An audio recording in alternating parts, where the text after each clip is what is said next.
Hey Stitchers, so this is my video for the tool time tag started by Joanne.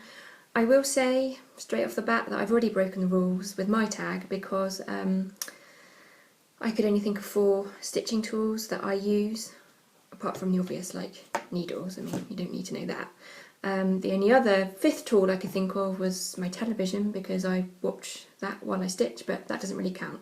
So of the 4 tools that I've chosen, these are things that I didn't used to stitch with when I first started stitching, but now I use them all the time and I really couldn't stitch without them. I don't tend to stitch with lots of, little bits and pieces around me.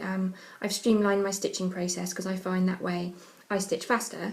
But for my first stitching tool, I can't show it to you because I'm using it to film this, and I'm sure you all know what they look like because you either have them or something similar. But my number 1 stitching tool now would be my iPad. I find that I just can't stitch without it. I've not stitched from a paper chart for 2 years. I've always used my iPad. A lot of the patterns I like to stitch, chatelaines, those type of things, are quite intricate, and as well as the practical reasons, I'm saving on paper and ink. It's just so much easier to enlarge your charts and highlight them. We all know that. A lot of us have done videos about how we use our tablets with our stitching. So for me, my iPad, definitely, I would be lost with a paper chart now. I would hate it, I think, stitching from a paper chart. And just in case you didn't know, the apps that I use on my iPad, I use GoodNotes, obviously in conjunction with Dropbox, which is where I store all my PDF charts. So that's my first stitching tool, is my iPad. My second stitching tool would be, you've seen them all over my whips and things, and my little needle minders. I'd be honest and say I don't necessarily always use them to mind my needles. I still catch myself putting my needle in my mouth. I don't know why I do that when I have loads of these little things. But what I do find them really useful for, and really, they become essential to me, is for parking. I use them to hold my threads out of the way, my part threads out of the way, and they just look tidier that way, and you get something pretty to look at. And I am quite strange because I do like to match my needle minders to the project that I'm using them for, so that's just me. I just like things matchy-matchy and the symmetry of everything, but I know I'm a bit strange that way. So my second tool would be my needle minders. Here are just a few of my collection. These ones are my Jane Austen ones, and they've got little quotes on them. I just thought I'd hold them up to the camera so you can see them. Yep, so there's my second tool. My third tool is an essential tool if you're doing hardanger, but I also find that these are just really useful for general stitching. And they are my squizzers. That's what they look like. They've got a really, really fine, sharp point. So obviously for hardanger, that's quite essential when you're cutting. And obviously with scissors, I don't know, when you put the scissors through your fingers and you end up in an awkward position, but with these you can just have your fabric and just snip the threads so you can hold them vertically like that, and it's just really easy to snip along and snip your threads. When I'm just doing ordinary stitching, obviously these are super sharp and you can get really close to the fabric when you're cutting your threads off, so you can really cut your threads quite close to the fabric. But also, if you have the misfortune of miscounting or you've got to rip something out, sometimes I find it easier to cut, that top stitch out and then frog it that way. And so these squizzers are really good for being able to sort of get under that top leg of your cross and just snipping that bit so that you can then rip out your other stitches. Ordinarily I don't go around if I do, thankfully it doesn't happen very often, but if I do have to rip out where I've gone wrong in my stitching, I don't snip out all the stitches. I would snip off the top and bottom depending on how I've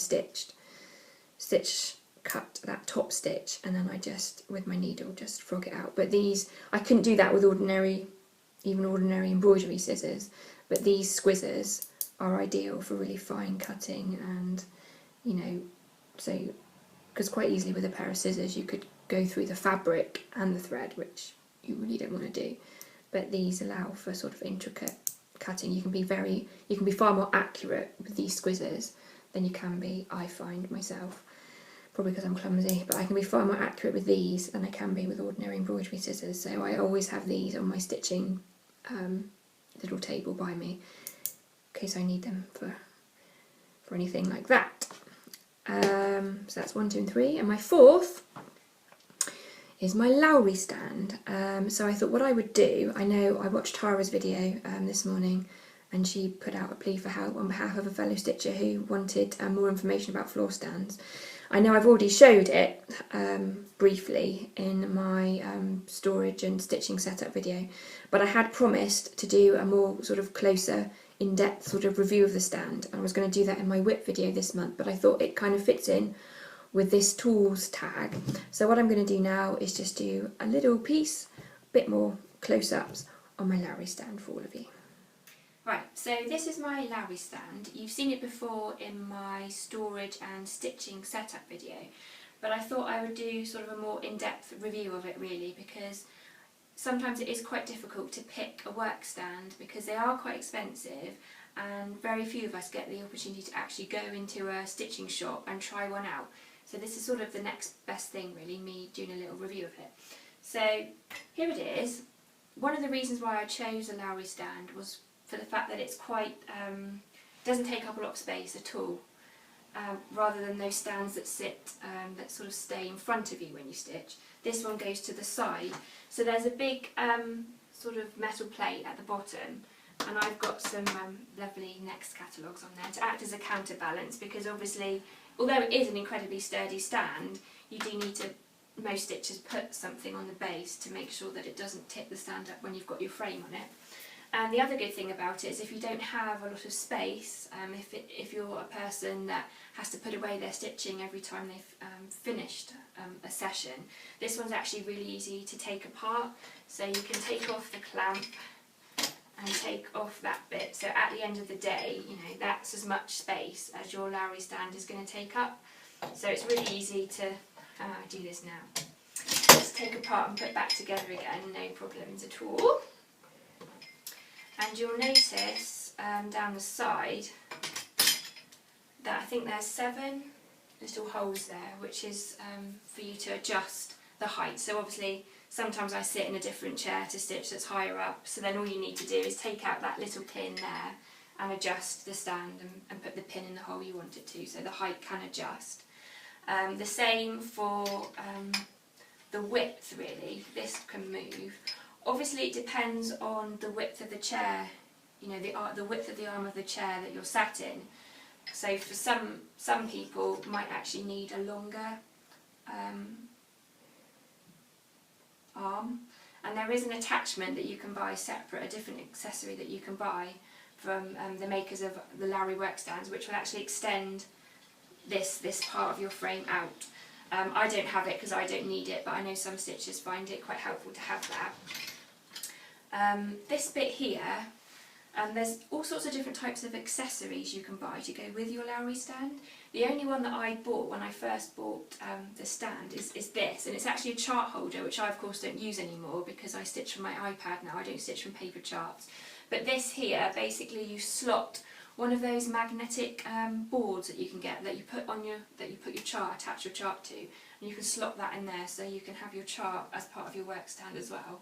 You can also get like little dishes that will attach where you can put sort of bits and bobs, you know, needles, threads, different things like that. And you can also buy an adapter where you can attach a magnifier or a daylight lamp.